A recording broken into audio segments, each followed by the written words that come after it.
Well water in Malta. Is it safe to use? Approximately 35% of inhabited households in Malta have a well, so there's a lot of scope to reduce pressure on our natural water resources if wells are maintained and used properly. A bit of context. Small island in the Med, arid climate, long dry summers. Nowadays, we need to do more to store and use water properly. But we always have. How did the workmen remain hydrated when building Hajar Morim Nidra? That's right. They dug out water wells to collect rainwater.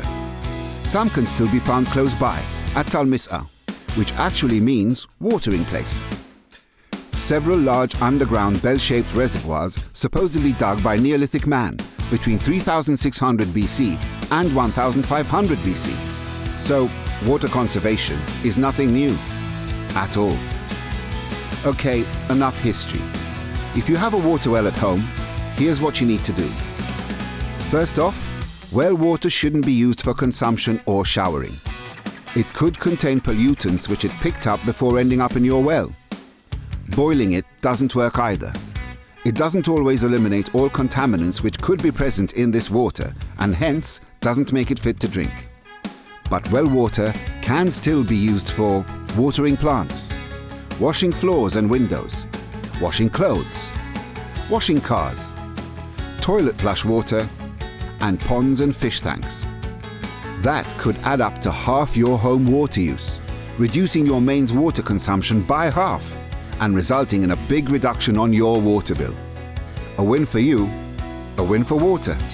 Here are some maintenance tips.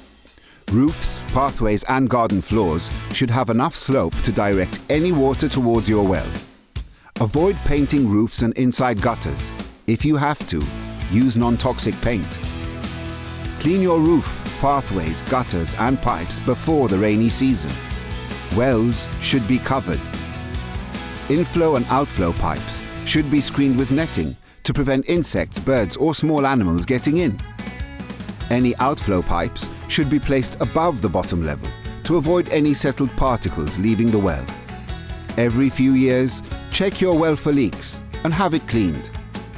Use it frequently so that your water doesn't stagnate and become a breeding ground for bacteria. So, keeping a well isn't rocket science. If it's there, please use it. It'll save you money and relieve a lot of pressure off our natural resources. A little bit together saves a lot for each other. For more information, visit water.org.mt. Water. Be the change. This project is part-financed by the European Union under the Cohesion Fund, European Structural and Investment Funds 2014-2020.